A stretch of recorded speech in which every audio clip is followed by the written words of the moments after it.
અમદાવાદમાં જુહાપુરાના કુખ્યાત સામે બુલડોઝર એક્શન લેવામાં આવ્યું છે। નજીર વોરા નામનો કુખ્યાત આરોપી જે ગેરકાયદે દબાણ કરીને બેઠો હતો, જો કે તેના ગેરકાયદે દબાણ પર જમીન દોસ્ત કરી દેવામાં આવ્યું છે।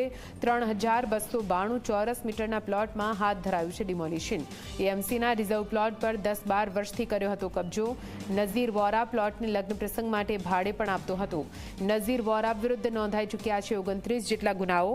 અસામાજિક તત્વો સામે બુલડોઝર એક્શન યથાવત જોવા મળી રહ્યું છે, ત્યારે જુહાપુરાના કુખ્યાત ગુનેગાર નજીર વોરાએ ઊભા કરેલા ગેરકાયદે બાંધકામને જમીનદોસ્ત કરી દેવામાં આવ્યું।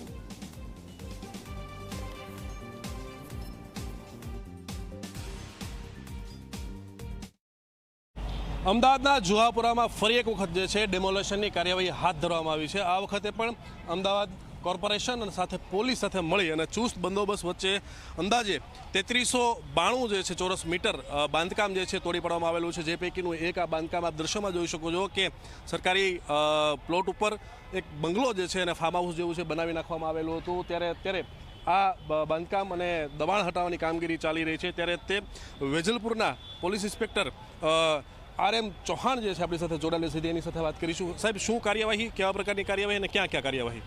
હા, નજીર વોરાનું આ જે ગેરકાયદેસર કબજો કરેલ જગ્યા હતી, જેના ઉપર 29 જેટલા ગંભીર ગુનાઓ, લૂંટ, હત્યા અને હત્યાની કોશિશ, ખંડણી, જમીન પચાવી પાડવાના ગુનાઓ છે। 9 જેટલી પાસા તડીપાર એના ઉપર કરવામાં આવેલી છે।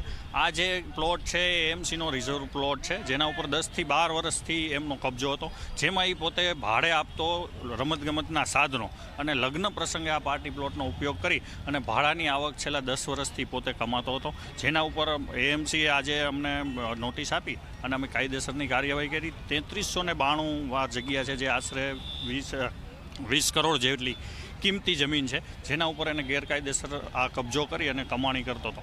આ અગાઉ પણ આપણે એમના 20 દુકાનો છે એ પણ પાડેલી હતી, સામેના ભાગમાં જ છે સોનલ રોડ ઉપર, અને અગાઉ એમનો ફ્લેટ હતા 16, એનું પણ ગેરકાયદેસર બાંધકામ કરી અને એને તોડી પાડવામાં આવ્યું। આ સહિત બીજી કઈ જગ્યાએ તોડવાની કામગીરી ચાલે છે? એક પ્લોટ અને બીજું લોકેશન કયું છે અને એકોનું લોકેશન? હા, આ અત્યારે હાલ પૂરતી તો આ એક જ જગ્યાએ છે। આ પછી એક પણ હજી એક એશાન પાર્ક છે, ત્યાં પણ એક ગેરકાયદેસર બાંધકામ છે। આ કાર્યવાહી પૂરી કરી અને ત્યાં જવામાં આવશે અને એ ગેરકાયદેસર જે બાંધકામ છે તોડી પાડવામાં આવશે। ખાસ કરીને કાયદો અને વ્યવસ્થા જળવાઈ રહે માટે કેટલા પ્રકારનો અને કેવા પ્રકારનો અને કેટલા પ્રમાણમાં પોલીસનો સ્ટાફ જે છે એ ત્યાં તહેનાત કરવામાં આવેલો છે? કાયદો અને વ્યવસ્થા માટે હાલ પૂરતા અમે 70 પોલીસ જવાનો છે, 3 PSI છે, 2 PI અને DCP સાહેબ બી હાજર હતા, એ હમણાં જ મિટિંગમાં નીકળી ગયા છે। પણ અત્યારે કાયદા અને વ્યવસ્થા માટે પૂરતો સ્ટાફ અહીંયા 70 જેટલા માણસોનો મહિલાઓ સાથે રાખવામાં આવ્યો છે। તો આ હતા વેજલપુરના પોલીસ ઇન્સ્પેક્ટર RM ચૌહાણ, કે જે પ્રમાણે જાણવા મળ્યું એ પ્રમાણે કે 20 કરોડ જેટલી પણ કિંમતી આ આખી જમીન હતી અને જમીન ઉપર જ તે નજીર વોરા, જે જુહાપુરાનો કુખ્યાત ગુનેગાર છે, તેના દ્વારા આખો દબાણ કરવામાં આવેલું હતું ને અત્યારે ચુસ્ત પોલીસ બંદોબસ્ત વચ્ચે આખો બાંધકામ તોડી પાડવામાં આવી રહ્યું છે। કેમેરામેન અમિત મકવાણા સાથે ઉદયરંજન, ઝી મીડિયા, અમદાવાદ।